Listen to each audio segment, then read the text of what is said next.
Going to Great Balls of Fire. I watched it all over. The opening pre-match between Neville and Atari was a great match. Neville kind of cheated to win. Now you got the first match, Enzo versus Cass. Enzo cut a great promo before the match, quite an emotional promo, and a serious one, more than his commercial ones. But Big Cass came to the ring as a heel with his new music. Kind of reminds me of a Kevin Nash-like character. So there's big things in the future for Cass, definitely. For Enzo, he's finding his character, finding a bit of seriousness to his character, a bit of empathy. See how it goes. I'll give it a 2-star match.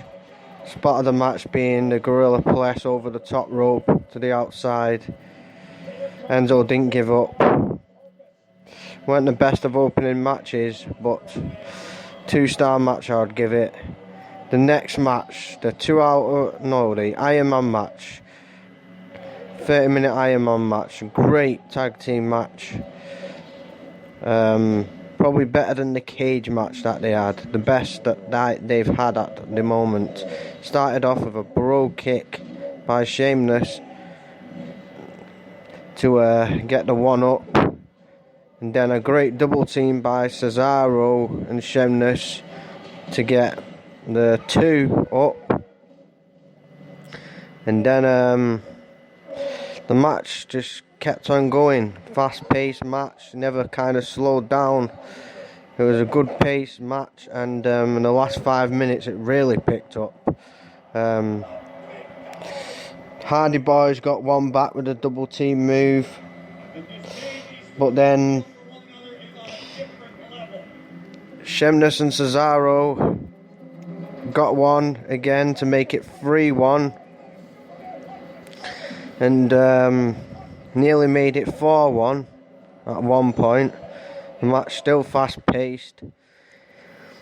Great double teams, great spots like Jeff Hardy doing the somersault over the top rope, Cesaro with his uppercuts, Sheamus with his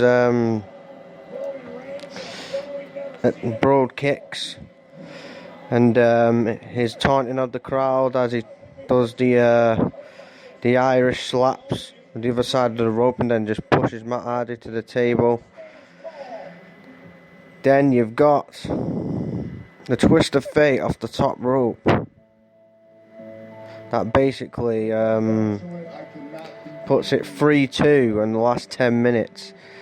It's still a good pace match. The pace hasn't changed the whole match.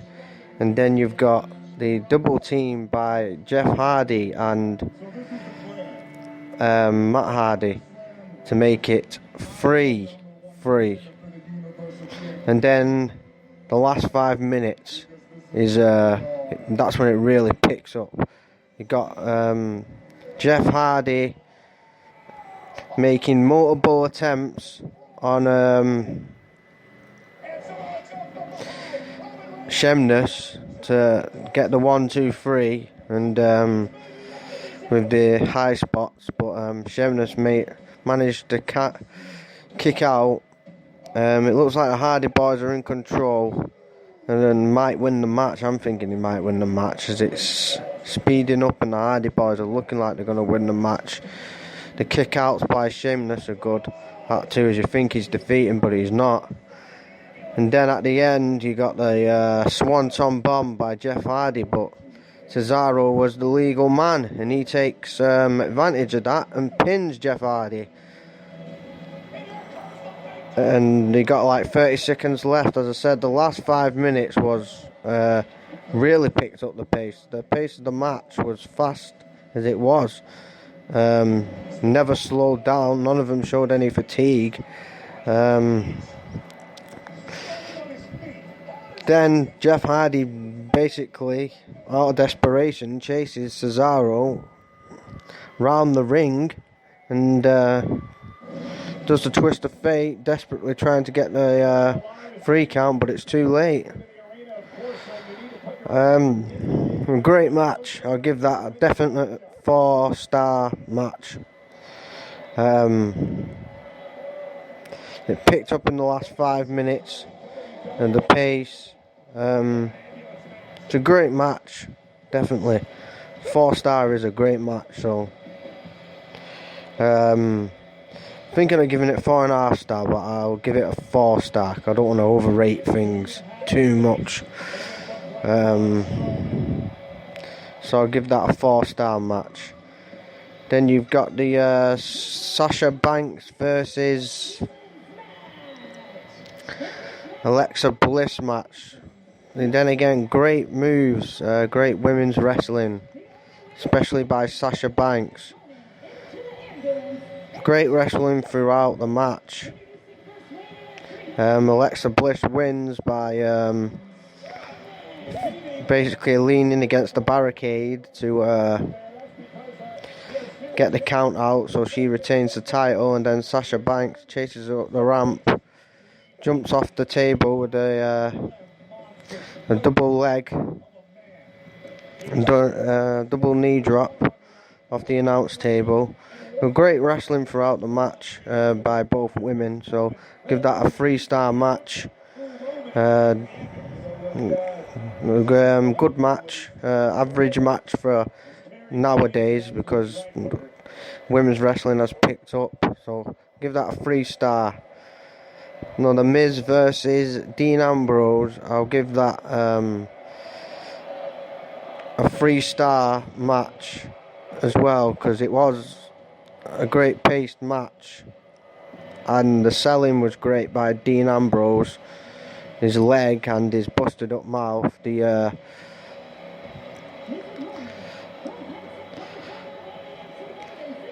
suplex off the top rope, the double arm suplex off the top rope I liked. And Miz is on top of his game. He's got a great gimmick, the Mr. Raj, and they played a bit in the match, so did Maria. But Miz is the guy for the Intercontinental Championship, so I'll give that that was an average Intercontinental Championship match, so I'll give that a 3-star. So then you get Roman Reigns versus Braun Strowman. Like I said, 3-star match. Afterwards was when it really Roman Reigns showed his true aggression by backing the ambulance up into the truck. And then Brock Lesnar versus Samoa Joe. I'd say the match of the night. Maybe that or the Hardy Boys versus Sheamus and Cesaro. Probably that, but I'll give that a 4-star. That was a great match. The best match that Lesnar's had since CM Punk in 2013, in my opinion. It shows that Lesnar can put up a great match, and he did. And Samoa Joe, no one took it to Brock Lesnar like Samoa Joe did. So I would give that pay-per-view a 7 out of 10, which is a good pay-per-view. That means good. Extreme Rules got 9 out of 10 because that was a classic pay-per-view. Great Balls of Fire, 7 out of 10. Sets the tone now for Roman Reigns versus Lesnar at SummerSlam. And that's that. Now, we're going to finish the podcast off with a news report. Yes, a news report. News report, I've just took some Viagra because I am going to see a woman tonight and I'm very excited about it. That's my news flash. Come on, get the bloody news going on.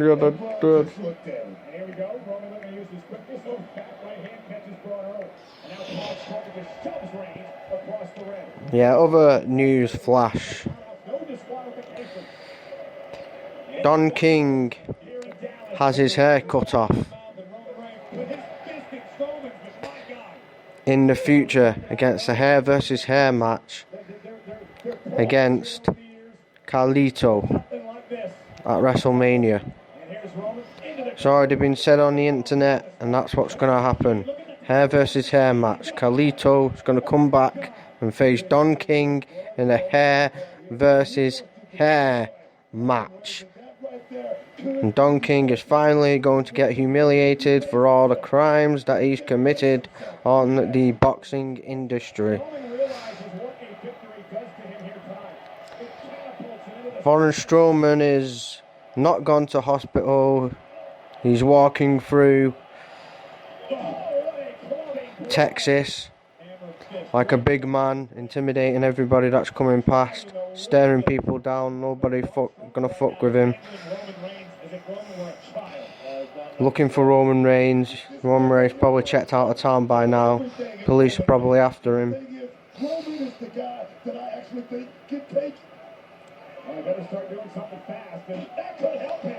Other news.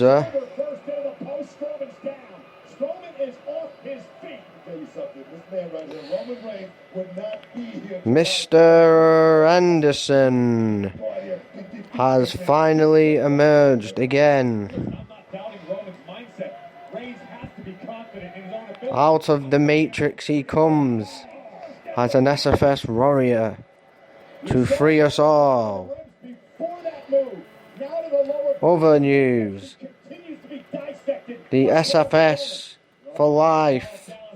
The art of SFS. I've written about the Illuminati on today not in a very detailed way, because I could go on all day about the Illuminati. But I said, we all know the Illuminati started in ancient Egypt by Greek gods making slaves build with special stones the pyramid where they could do their headquarters and build their underground dungeons underground the pyramids to control the water supply with their pipes. I done a chapter with that today. Other news. Other bullshit news. Raven podcast was a weak podcast this week, talking about nothing again. Definitely gonna have to keep some space with a big man like Braun Strowman. Did you have a big move like that? Tretch squashes beef with Whack 100. Is that real, or is Whack 100 going to kill Tretch? I mean. I do not know. It is known that Whack 100 did that diss to Tupac because he got paid for it. The channel that he did it on, he got paid for it. He doesn't actually feel that way about Tupac at all. As he says, he respects Tupac and everything that he does, and